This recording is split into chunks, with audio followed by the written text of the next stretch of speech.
We're going to make this forked cluster stitch.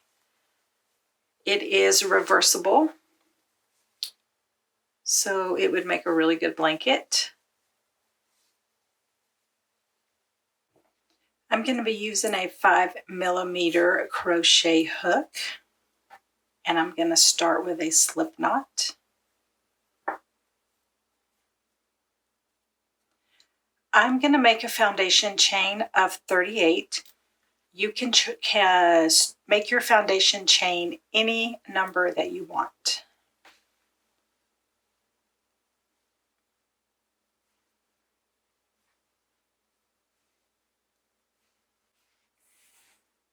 Once you have your foundation chain, we're going to start with row 1, making our fork cluster stitches. And the reason they're called fork is because you are going to connect 2 different stitches at your base with 1 stitch at the top.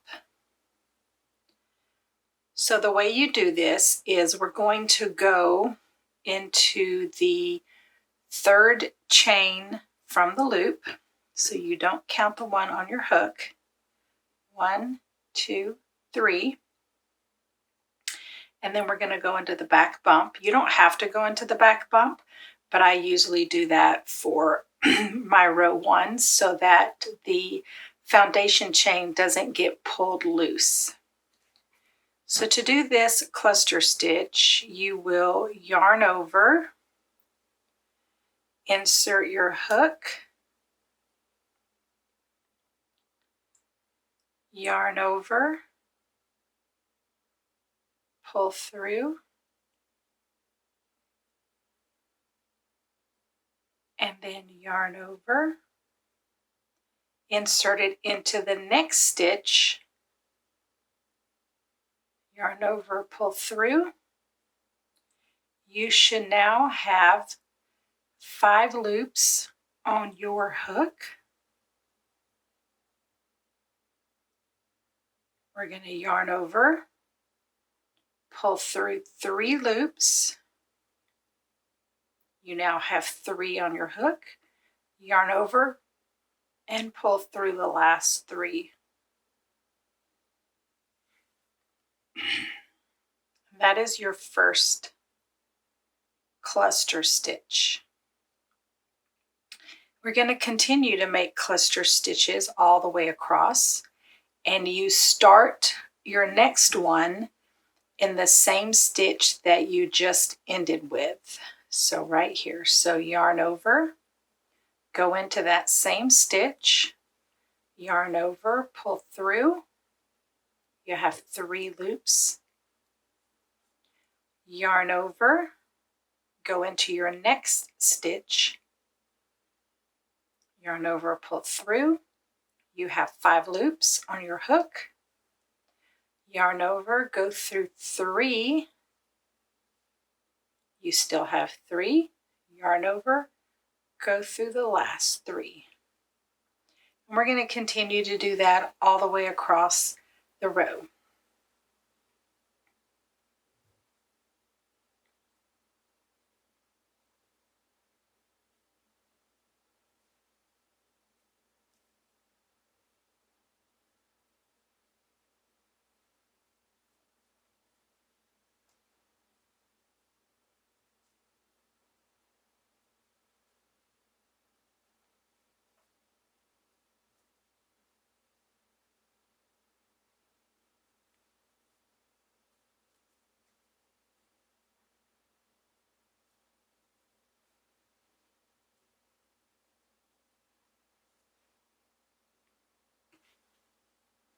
Make sure that the beginning part of your cluster stitch starts in the last stitch that you did before you go to the next one.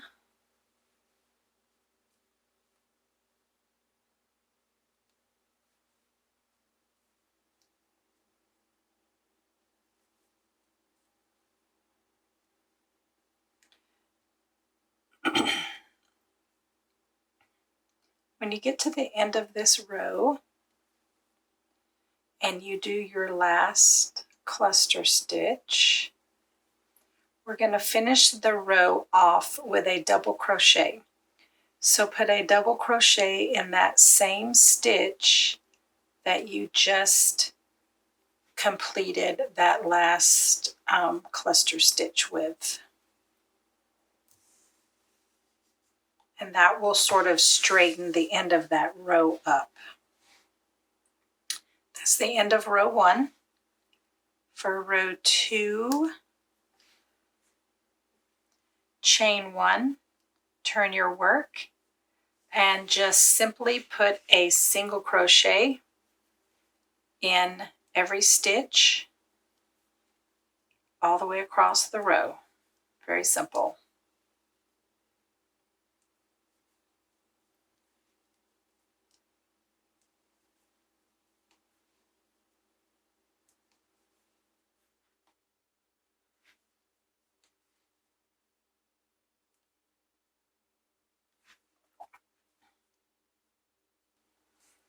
Okay, that's the end of row 2.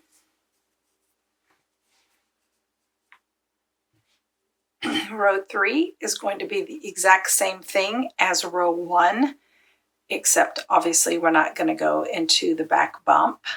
We will chain 2, turn your work, and start doing your forked cluster stitches. So yarn over, insert your hook, yarn over, pull through. You have 3 loops. Yarn over, insert into the next stitch, yarn over, pull through. You have 5. Yarn over and go through 3. Yarn over and go through the last 3. And continue to do that all the way to the end of the row. Remember to begin your cluster stitch in the stitch that you just finished, and then go into the next stitch.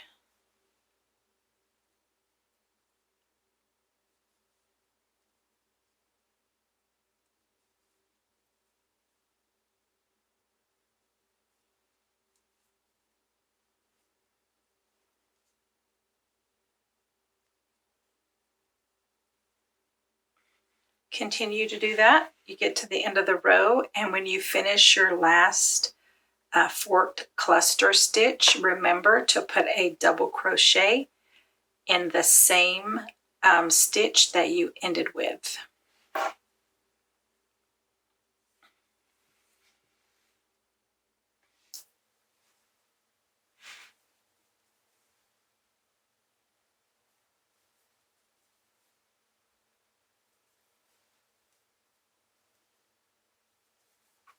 Doing the double crochet at the end of the row. And that is the end of row 3. So the rest of the project, you're just going to repeat rows 2 and 3. And remember, so this next row is going to be repeating row 2. So it's a chain 1, turn your work, single crochet in every stitch all the way across. And when that is completed, you will do row 3, which is a chain 2, and do your cluster stitches all the way across with a double crochet at the end. So just remember, row 2, which is your single crochet row, is a chain 1 at the beginning. Row 3, which is your cluster stitches with the double crochet at the end, you're going to start with a chain 2.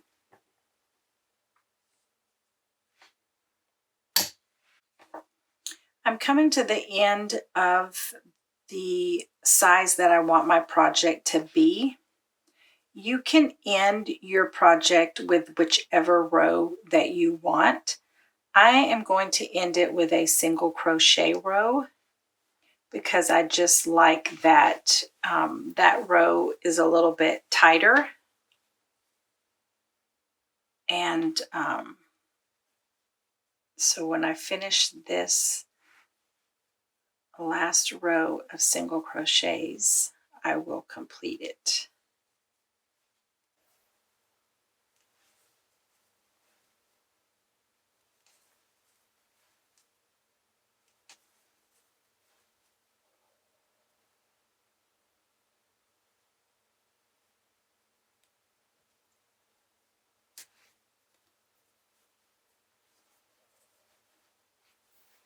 Okay, I'm going to end that project right there and cut my yarn.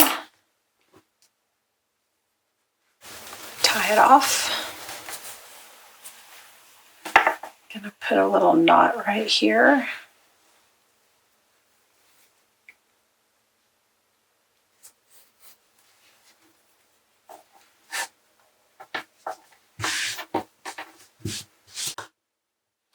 So if you chain the 38 that I did, you're gonna get about a 9.5 by 9.5, which is sort of large.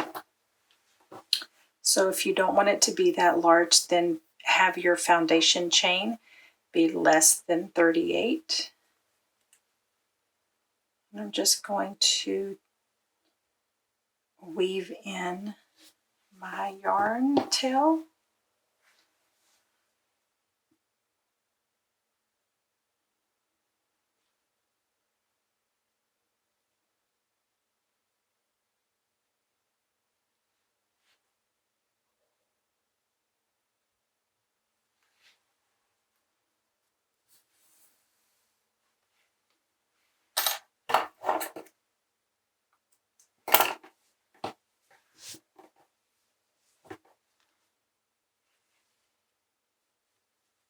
This is a reversible print, so if you want to make a blanket, it will be reversible, same pattern on both sides.